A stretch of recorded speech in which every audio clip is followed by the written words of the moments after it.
ये कहानी है पाकिस्तान के एक शहर की, जिसका मैं नाम नहीं ले रहा क्योंकि इस कहानी का अख्तिताम, जो इसके मरकज़ी किरदार का जो अख्तिताम हुआ है, वो आज से कोई 2.5-3 महीने पहले हुआ है और एक नामालूम मकाम से, एक नामालूम हैसियत से उस मरकज़ी किरदार की लाश मिली है। इस हौलनाक अख्तिताम को समझने के लिए हमें 70 की दहाई में जाना पड़ेगा। 70 की दहाई में एक ऐसा ख़ानदान जिसके यहाँ बच्चे पैदा होते थे लेकिन सरवाइव नहीं कर पाते थे।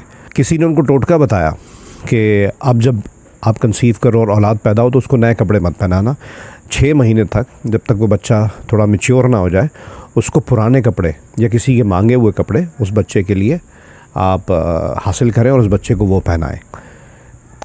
वो खातून फिर प्रेग्नेंट होती हैं और ऐसा ही टोटका वो लोग मियाँ बीवी करते हैं और बच्चा सरवाइव कर जाता है।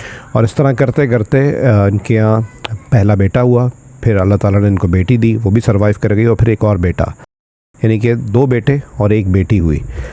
इन खातून की दिमागी और जिस्मानी हैसियत 3-4 बच्चों के चले जाने की वजह से बहुत ज़्यादा ख़राब हो चुकी थी, और अब जो बच्चे अल्लाह ताला ने इनको दिए थे इनके बारे में ओवर कॉन्शियस हो गई थी। इस वजह से बच्चों को लाड से भी बहुत पाला, ख़ास तौर पे अपनी इकलौती बेटी को। खाते पीते लोग थे, ऐसा भी नहीं कि इंडस्ट्रियलिस्ट थे, लेकिन अल्लाह ताला ने इनको जायदाद माल वगैरह अच्छा दिया था। इनकी जो इकलौती बेटी थी उसका नाम था हदीका। हदीका का बड़ा भाई जो उसके लिए बहुत ज़्यादा ओवर प्रोटेक्टिव था, और हदीका का छोटा भाई जिससे हदीका बहुत प्यार किया करती थी। लेकिन छोटा भाई बस एक वाजिबी सा एक रिश्ता था उसका, इतना कोई ज़्यादा फैमिली वाला बंदा कि बहन का बहुत ख्याल रख रहा है, बड़े भाई का बहुत ख्याल रख रहा है, वो अपनी ज़ात में मस्त रहता था, लेकिन बहन उस पर जान छिड़कती थी। हदीका बहुत लाडली औलाद थी अपने माँ बाप की, और उसके अंदर वैसे तो कोई बुराई नहीं थी, लेकिन एक बहुत अजीब सी उसकी आदत थी कि उसको ओवर स्पेंडिंग की बहुत शौक़ था, और अगर ग्रोसरी भी करनी है तो बहुत ज़्यादा ओवर स्पेंड कर रही है कि बिल तो भाई ने, बड़े भाई ने या बाप ने अदा करना है। मतलब पैसा खर्च करते हुए सोचती नहीं थी, क्योंकि उसको अंदाज़ा ही नहीं था कि पैसा कमाया कैसे जाता है या बचाया कैसे जाता है। और माँ की जो हालत थी मेडिकली, वो इतनी ज़्यादा ख़राब रही थी, और उसको फिर उसके बाद ये बच्चे मिले थे, तो अपने बच्चों को ख़ानदान में या इवन उनके बाप को भी कुछ कहने नहीं देती थी, बहुत ज़्यादा लाड प्यार में रखती थी। तो वो ओवर स्पेंड भी कर रही थी, तो इस चीज़ के बारे में माँ आंखें बंद करती और फिर किसी को बोलने भी नहीं देती। बड़े हुए और सबसे पहले बड़े भाई की शादी हुई। बड़े भाई की जो बेगम लाए वो इनकी कज़न ही थी। खाला की बेटी को ये लोग ब्याह कर लाए थे। अब खाला का जो घर था वो माली तौर पे इतना मुस्तहकम नहीं था, एक गरीब तबका कहा जाए तो उस तबके से वो लड़की आई थी। 16 साल की एज थी, और क्योंकि हदीका का बड़ा भाई अपनी बहन और अपनी माँ बाप, स्पेशली अपनी माँ की तबीयत जानता था, तो उसको पता था कि गरीब घर की लड़की और कम पढ़ी लिखी और कम एज की लड़की मेरे घर में सर्वाइव कर सकती है। और वही हुआ। जैसी वो आई, मैं बहुत फास्ट फॉरवर्ड में बता रहा हूँ आपको, उसके 4-5 बच्चे भी हुए 10-12 साल के पीरियड में, और फिर उस पर मज़ालिम भी बहुत हुए। एक एग्ज़ाम्पल के तौर पे एक बात बता रहा हूँ आपको कि हदीका इतनी ख़तरनाक नंद थी कि वो अक्सर ताने देती थी, यानी कि इस तरह के ताने कि तुम तो ऐसे घर से आई हो जिन पर ज़कात फ़ितरा वाजिब है, जिनको हम ज़कात फ़ितरा भी दे सकते हैं, इस तरह की बातें करना। और ऐसा था भी, उसके माँ बाप वाकई में इतने गरीब थे, जिस लड़की को ब्याह कर लाए थे उसके माँ बाप वाकई में बहुत गरीब थे। और हदीका की इन बातों को सपोर्ट इनकी माँ किया करती। हदीका अपनी भाभी की हर चीज़ पर नज़र रखती थी, यहाँ तक कि खाने पीने पे भी नज़र रखती थी। अक्सर ऐसा भी होता था कि जब भावज इसकी प्रेग्नेंट होती थी तो प्रोटीन डाइट, इस तरह की चीज़ों की ज़रूरत होती है, उसको बोला जाता होगा खाओ, तो अंडे, गोश्त, इस तरह की चीज़ें उसकी रीच से बाहर रखी जाती थी। तो वो उसकी भावज, जारी बात है बच्चे को तो बच्चे की नशोनुमा की चीज़ें ज़रूरी हैं, तो उसकी भाभी अक्सर बाथरूम में छुपकर हदीका से, कि हदीका की नज़र ना पड़े या मेरी सास की नज़र ना पड़े, नंद और सास से छुपकर उसकी भावज वॉशरूम में इस तरह की प्रोटीन डाइट जाके चुपके से अंडा ले गई, ऐसी की चीज़ ले गई, वो वॉशरूम में बैठ के खाती थी कि मेरे बच्चों में इस चीज़ की कमी ना हो जाए। हदीका के घर में हर सहूलत मैसर थी, और हदीका उस दौर में शहर में गाड़ी चलाती फिरती थी, बहुत जल्दी ड्राइविंग सीख ली थी, घर की गाड़ी चलाती, घूमती फिरती, पैसा उड़ाती। बड़ा भाई ज़्यादा ख्याल रखता था, वो भी बड़ा हो गया था, तो वो कारोबार में बाप के साथ दे रहा था, पैसे की कभी भी कोई कमी नहीं रही। हदीका का एक गोल था लाइफ का कि अगर कभी शादी करूँगी तो मालदार तरीन शख्स से करूँगी, कि मुझे, क्योंकि उसके अंदर एक अर्ज थी पैसा, कि पैसा स्पेंड करूं, पैसे की कमी नहीं होनी चाहिए। जितना अल्लाह ताला ने उसको अपने माँ बाप की तरफ से नवाजा था, उतना ही उसके अंदर पैसे की भूख भी थी। किरदार का गलत कहना उसको शायद नामुनासिब होगा, किरदार की ऐसा जो गलत नहीं थी, बार उसके दिल में ख्वाहिश थी कि मैं किसी अमीर शख्स से शादी करूं।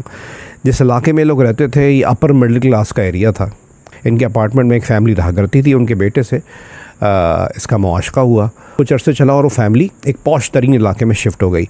अब तो हदीका को कंफर्म हो गया कि मैंने ऐसी से शादी करनी है, क्योंकि हदीका चाहती थी कि मैं ऐसे बंदे से शादी करूं जो बड़ा अमीर कबीर हो।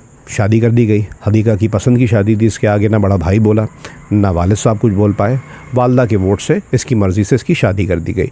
अब उस पौश इलाके में उस शख्स के घर जब रहने गई तो इसने बाकी क्या कुछ किया वो अलग बात है, लेकिन बहुत जल्द इसको इस चीज़ का एहसास हो गया कि ये रिहाइश तो इसको इसकी तालीम की बुनियाद पर इसके इदारे ने दी है, ना ये इसकी रिहाइश अपनी है।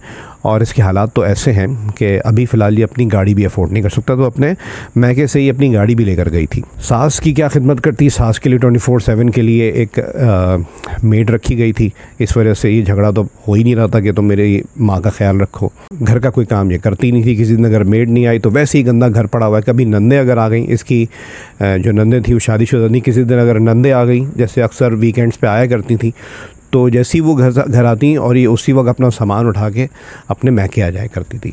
तो हदीका का ये रवैया था। इसी दौरान ये प्रेग्नेंट हुई, अल्लाह ताला ने इसको एक बेटी अता की। लेकिन इसके जो काम थे वो आपको पता है एक नॉर्मल शादीशुदा ज़िंदगी चलाने वाले काम तो थे ही नहीं। कुछ अरसे बाद मामला इतने ख़राब हुए कि इसको उस शख्स ने डिवोर्स दे दी।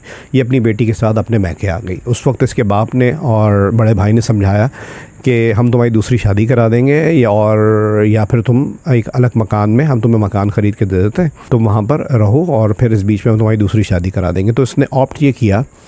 ये अपने बड़े भाई को दुश्मन समझने लगे थे, क्योंकि बड़े भाई ने ही बात की थी दूसरी शादी वाली। तो उसने बोला नहीं, मैं शादी नहीं करूँगी, मुझे आप मकान दिला दें और मैं वहाँ शिफ्ट हो जाती हूँ अपनी बेटी के साथ। इसको मकान दिलाया गया, इसके नाम कर दिया गया और ये वहाँ शिफ्ट हो गई।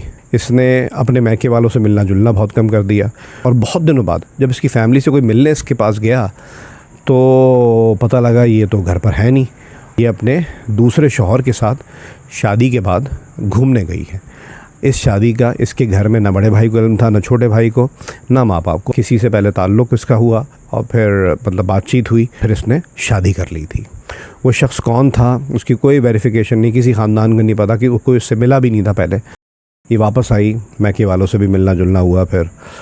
लेकिन इसके जो मिजाज था बड़ा सस्पिशियस था, इसका करैक्टर था। किसी से बात इतनी ज़्यादा अपनी शेयर नहीं करती थी। और कुछ दिनों बाद ये एक बार फिर अपने दूसरे शौहर से प्रेग्नेंट हुई। इस दफ़ा भी माशाल्लाह ताला ने इसको बेटी से नवाजा। यानी कि पहले शौहर से एक बेटी थी और अब दूसरे शौहर से भी एक बेटी हो चुकी थी। अब दूसरी बेटी हुई तो हदीका के वालिद ने ही ऑफ़र की कि भाई हम तुम्हें एक और मकान दिला देते हैं, और अपने बड़े बेटे को बोला कि तुम इसको एक और कहीं से शहर में मकान ढूंढो और इसके नाम कर दो। हदीका का बड़ा भाई हदीका को शुरू से अच्छे मशवरे देता था, इस वजह से बुरा भी लगता था। फिर हदीका की उससे बड़े भाई की बेगम पर कितने जुल्म किए थे एज अ नंद, जब इसकी शादी नहीं हुई थी, वो भी मैंने आपको बताया।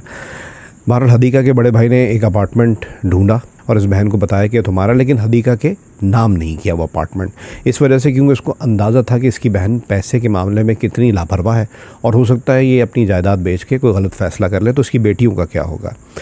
अब ये रोज़ आ जाया करती मैके और बड़ा ही लड़ाई झगड़ा की। और बड़े भाई की भी तबीयत क्योंकि ख़राब रहने लग गई थी, वो किसी भी किस्म के इस तरह की कन्फ्रंटेशन या इस तरह के लड़ाई झगड़ों में पड़ना नहीं चाहता था। उसने तंग आकर इसके नाम कर दिया और वही हुआ जिसका डर था। बहुत अरसे तक ये आउट ऑफ टच हो गए और कुछ दिनों बाद दोबारा जब इसके घर मिलने गए तो पता लगा जी घर पर तो ताला है। ये खातून तो अब ये घर बेच के दुबई मुंतकिल हो चुकी हैं फैमिली के साथ, अपनी दोनों बेटियों और अपने उस शौहर के साथ, जिसका किसी को बैकग्राउंड नहीं पता था वो कौन है, किससे शादी की है, क्या करता है, क्या ख़ानदान है।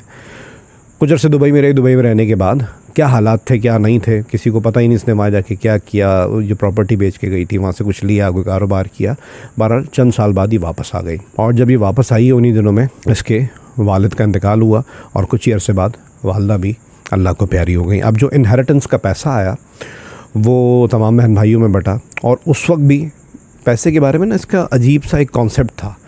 शुरू से अल्लाह ताला ने कहता ना, ये तो कुछ लोगों के नसीब में होता है ना, बग़ैर हिले जुले उनको दौलत मिलती है, तो उसमें से थी। लेकिन फिर भी इसके अंदर से हिर्स ख़त्म नहीं होती थी। को जो विरासत में पैसा मिला था वो अच्छा खासा था, लेकिन अपने भाइयों से रिक्वेस्ट की कि भाई आप अपनी बीवियों को या ख़ानदान में किसी को भी नहीं बताना, आप ये अमाउंट बताना, जो बहुत ही छोटा अमाउंट था कि ये अमाउंट बताना, ये हमने बहन को दिया। हालांकि अच्छा खासा उन्होंने हदीका को ट्रांसफ़र किया था। इस बीच में हदीका ने अपनी पहली बेटी की शादी एक शख्स से की जिससे हदीका की बेटी की ऑनलाइन दोस्ती हुई थी, यानी कि हदीका की बेटी ने वो अपनी मर्ज़ी से शादी की, एक लव मैरिज थी और वो ऑनलाइन उनका ताल्लुक़ बना था। हदीका ने अपनी बेटी की उससे शादी कर दी और हदीका की वो बेटी कुछ अरसे में मुल्क से बाहर चली गई। दूसरी बेटी की शादी ख़ानदान में की गई, वो माँ की मर्ज़ी से हुई थी, ख़ानदान वालों की मर्ज़ी से हुई थी, वो पाकिस्तान में ही है। हदीका के दूसरे शौहर का आज से कोई 10-12 साल पहले इंतकाल हो गया। हदीका के बारे में अब पिछले 8-10 साल का रिकॉर्ड मैं आपको बताता हूँ। ख़ानदान में ये था, अब आप ये भी दिमाग में रखें, उसके नाम पे बाप ने भी कुछ प्रॉपर्टीज़ की थी जिसमें से एक ही गालबन उसने बेची थी, जो सबको पता था कि एक बेची थी, जब उसने दुबई वाला स्टंट किया था कि वो वहाँ चली गई थी और फिर वापस आई तो कुछ पता नहीं प्रॉपर्टी का क्या हुआ जो बेची थी। इसके अलावा बाप ने प्रॉपर्टी भी दी, फिर इनहेरिटेंस में भी पैसा मिला। इसके ख़ानदान में ज़्यादातर लोग बाहर चले गए थे, इवन बड़ा भाई भी बाहर शिफ्ट हो गया था। एक चीज़ थी कि हदीका को लोगों ने ज़कात फ़ितरा के लिए भी एंटाइटल कर लिया था, क्योंकि हर ओवरसीज़ अपने रिश्तेदार से, अंकल से, अपने भतीजे भांजियों से और जो भी रिलेटिव्स जो ओवरसीज़ रहते थे या पाकिस्तान में साहिब इस्तिताअत थे, उनसे फ़ोन कर करके पैसा मांगा करती थी कि मेरे तो दोनों शौहर मर गए, माँ बाप मर गए, बड़ा भाई ख्याल नहीं रखता। हालांकि बड़ा भाई क्या कर सकता है, वो इनहेरिटेंस का सारा पैसा दे दिया था। छोटे भाई के साथ क्या हुआ, जिससे बहुत अटैच थी, हालांकि छोटा भाई इसकी बिल्कुल कदर नहीं करता था। छोटे भाई की जब शादी हुई तो उसकी बीवी ने ऐसा कुछ जहर घोला कि वो दोनों बहन भाइयों से नहीं मिलता था, ना अपने बड़े भाई से मिलता था ना हदीका से मिलता था। तो जी मेरा भाई भी बदल गया है, मेरे पास तो 2 बेटियां थी, मैंने जिम्मेदारी पूरी की, मेरे पास खाने पीने को नहीं है। हालांकि सबको पता था इसके इनहेरिटेंस का बहुत पैसा मिला है। फिर इसने टीचिंग शुरू कर दी। बहुत से लोग थे ख़ानदान में जिन्होंने इसका नंबर ब्लॉक कर दिया। तो जो डिसेंट लोग थे कह रहे हैं हमारा एक थ्रेशोल्ड है ख़ास कि हम इस हद तक मदद कर सकते हैं। फिर हमारे कोई अपनी बीवियों की तरफ से मजबूर था, कोई शौहरों की तरफ से ख़वातीन मजबूर थी कि हम इतना ज़्यादा नहीं कर सकते। ये सब कुछ होने के बावजूद, यानी कि मैं समझता हूँ कि इतनी इनहेरिटेंस के बाद भी हिर्सी होगी कि आप जब ज़कात फ़ितरे के लिए ख़ुद को एलिजिबल करार दें और लोगों से पैसा लें भी। आज से कोई 2.5-3 साल पहले हदीका के बारे में पता ही लगा कि उसका जो एक अपार्टमेंट था, जो मैंने आपको बताया ना शुरू में, इसका भाई इसके नाम मुंतकिल नहीं कर रहा था और फिर इसकी ज़िद पर इसके नाम पे मुंतकिल किया था। वो बड़ी पॉश इलाके में अपार्टमेंट है, अब तो वो बहुत ही पॉश हो गया था वो इलाका। वो अपार्टमेंट बेच के इसने कहीं और कोई प्रॉपर्टी ली थी। उस प्रॉपर्टी के बारे में किसी को नहीं पता। इसने कहा कि मैंने प्रॉपर्टी ली है कहीं, और ये अपनी इस बीच में कोई इसकी दोस्त बनी, स्कूल जहाँ टीचिंग कर रही थी वहाँ बनी, कहीं और बनी, कुछ पता नहीं, क्योंकि ये ज़िंदगी में करती क्या थी। जिसने दूसरी शादी भी ऐसे कर ली हो कि किसी को पता ही ना लगाओ। फिर सिर्फ अपने माँ बाप से या अपने बड़े भाई से भी राब्ते में जब आती थी, जब इनहेरिटेंस के मामला थे या कभी कोई पैसों की ज़रूरत होती थी, तो उसकी प्लानिंग का किसी को पता नहीं होता था। इवन इसकी बेटियाँ, अब शादियां हो चुकी हैं उनकी, कह रहे हैं जब तक हम इसके पास थे इसने हमारी शादियां तो कर दी, लेकिन हमें ये 2-2 जॉब्स करने पे मजबूर करती थी कि घर में पैसा चाहिए। हालांकि हम जानते थे कि हमारी माँ के नाम पे इतनी प्रॉपर्टीज़ हैं और हमें आज तक कुछ भी नहीं दिया इन्होंने। तो ये अपनी किसी दोस्त के साथ, पता ही लगा आज से 2.5-3 साल पहले शिफ्ट हो गई थी। अब वो दोस्त कौन थी कौन नहीं, सिर्फ ये पता था कि उस दोस्त का, वो भी कुछ रिश्तेदारों से जब बात की, उनके पैसे मांगती रहती थी। कुछ रिश्तेदारों के ज़रिए पता लगा जिस दोस्त के पास शिफ्ट हुई हैं वो किसी नॉर्मल से इलाके में रहती है और उसका शौहर टैक्सी चलाता है और इसके साथ शिफ्ट हो गई हैं। फिर 1-2 रिश्तेदारों को फ़ोन गए कि मेरे फेफड़ों में पानी भर जाता है, मुझे हर दूसरे दिन अस्पताल जाना पड़ता है, मेरी वो दोस्त मुझे लेके जाती है, तो मुझे पैसों की ज़रूरत है। तो बहुत से लोग मदद कर देते थे, लेकिन फिर वो सवाल उठता था कि इतनी इनहेरिटेंस करोड़ों की कहाँ गई। मतलब अगर वो पैसे ख़त्म हो गए, किसी को पता तो लगे कि कहाँ लगे। कोई धोखा हुआ तुम्हारे साथ, बेटियों के नाम कर दिए, बेटियां कहती मेरे नाम कुछ नहीं किया, बल्कि हमसे 2-2 जॉब्स करवाती थी कि हम करोड़पति माँ के बेटे, और हमसे बेटियाँ हमसे 2-2 जॉब्स करवाती थी और बहुत जल्दी हमसे जान भी छुड़ा ली। चले, एक की तो लव मैरिज थी, दूसरी की ख़ानदान में पाकिस्तान में शादी कर दी थी। अब आप दिमाग में रखें, वो एक अपने ऐसी दोस्त के पास रह रही है जो जिसका किसी को नहीं पता, उसका शॉर्ट टैक्सी चलाता है, ये उसके घर में रह रही है और इसके बकौल इसकी तबीयत बहुत ख़राब है, पैसे मांगती रहती थी। बहुत से लोगों ने इसको ब्लॉक कर दिया है। फिर एक दिन खबर आती है कि जी ऐसे ऐसे इलाके से एक नामालूम लाश मिली है, ऐसी एज की है, खातून है। लाश के पास से कोई भी ऐसी दस्तावेज़ नहीं मिली जिसके ज़रिए, ना कोई मोबाइल मिला कि जिसके लिए शनाख्त हो सके। वो तो पुलिस वालों का भला हो कि इनके थंब इम्प्रेशन से इनके सिम कार्ड तक पहुंचा गया। सिम कार्ड से किस तरीके से एक नंबर निकला और वो नंबर इनके दामाद का था, उस दामाद का जो पाकिस्तान में इन्होंने अपनी बेटी ब्याही थी ना, उस दामाद का नंबर था। उस दामाद से रब्ता किया गया, उस दामाद ने बाकी ख़ानदान को मुत्तला किया।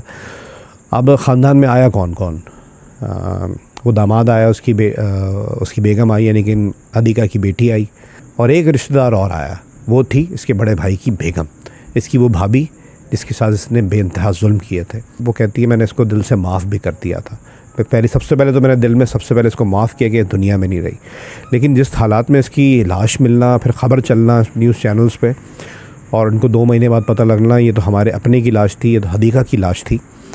तो वो फैमिली आई और फिर चीज़ें वीज़ें पता लगी, नमाज़ जनाजा तदफीन का इंतज़ाम किया गया और इसके नाम के कदबे के साथ, हदीका के नाम के कदबे के साथ इसको कब्र नसीब हुई। वरना अगर पुलिस वाले मेहनत नहीं करते तो इसकी शनाख्त समझ में ही नहीं आ रही थी। किसी को पता ही नहीं था कि ये है कौन। वो तो पुलिस वालों की मेहनत की वजह से वर्षा का पता लग गया। अब इसमें बहुत से सबक हैं चीज़ें कि, लेकिन कुछ चीज़ें आपको बता दूं। इसकी लाश जब मिली है तो उसके पास से कोई ना कोई दस्तावेज़, कोई ना कोई फ़ोन होना चाहिए था। तो या तो जहाँ से लाश मिली ये बीमार रह रही थी, वहाँ कहीं चलते फिरते गिर गई, वहीं दम तोड़ दिया, और जब लाश मिली तो इससे पहले कोई नशई या कोई चोर या कोई बदनीयत इसके पास से फ़ोन और उसका वॉलेट उठा के चला गया और इसकी ख़बर तक नहीं दी।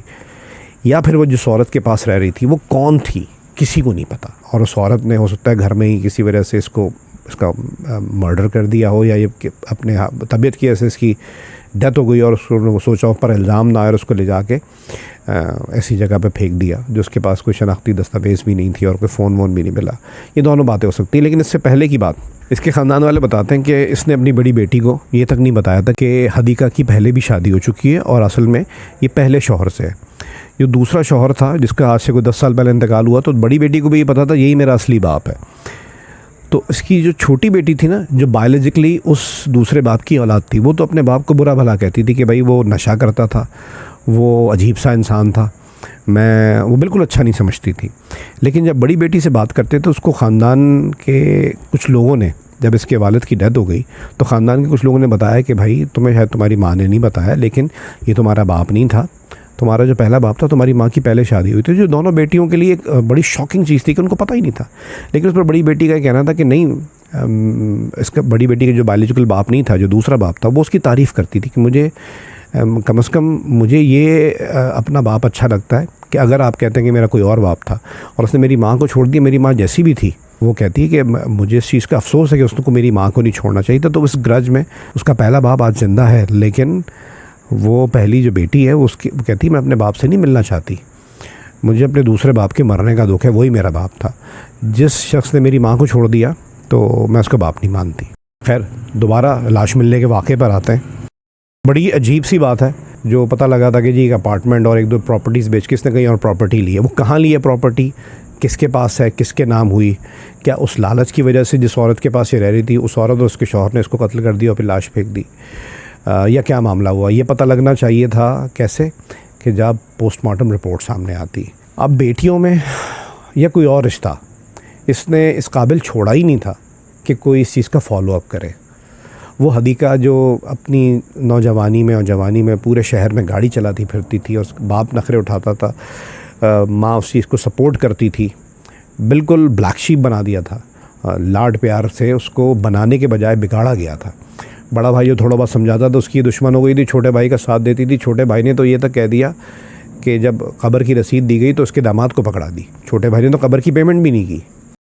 उसकी ज़िंदगी और इसका इस दुनिया से चले जाना एक मुअम्मा रहा, क्योंकि इसकी ज़ात से बहुत से लोग तंग आ चुके थे और पोस्टमार्टम रिपोर्ट से बात पता लगती। लेकिन आप यकीन करें, अल्लाह ताला ने उसको कब्र तो अता की बाइज़्ज़त तरीके से, ख़ानदान के नाम से, बाप के नाम से या शौहर के नाम से उसकी तदफीन तो हुई, लेकिन उसकी पोस्टमार्टम रिपोर्ट लेने कोई नहीं गया, क्योंकि सब ने कहा था कि हम जाएंगे तो ये जिस हालत में मिली है, अगर कोई क्रिमिनल एलिमेंट लगा तो फिर वो क्रिमिनल प्रोसीडिंग्स, पुलिस रिपोर्ट दर्ज होना, फिर आगे मामला चलना, तो कोई इस खप में जाना ही नहीं चाहता था। क्यों? क्योंकि हदीका ने शायद अपने साये से भी बातें छुपाई थी।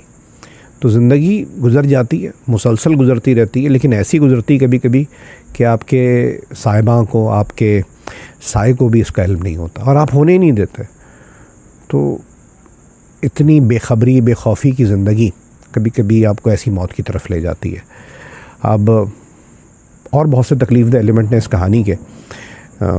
आपने इस कहानी से क्या सबक सीखा? आप क्या समझते हैं कि पॉसिबली क्या हुआ होगा कि हदीका की लाश इस तरह मिली? और दूसरी बात, हदीका की इस डिस्टॉर्टेड, इस एक आलूदा शख्सियत की तख्लीक में आप क्या समझते हैं, किसकी गलती है? ज़रूर मुझे गाइड कीजिएगा। और आप चाहें तो मेरा प्लेटफॉर्म यूट्यूब पे भी फॉलो कर सकते हैं, MERAY_LOUG मेरे लोग। मेरी वीडियोस देखने के लिए और उस पर कमेंट करने के लिए और इन चीज़ों को समझने के लिए, ये कहानियाँ सुनाने का एक ही मकसद है, वो है गाइडेंस। बहुत बहुत शुक्रिया आपका, बड़ी मेहरबानी।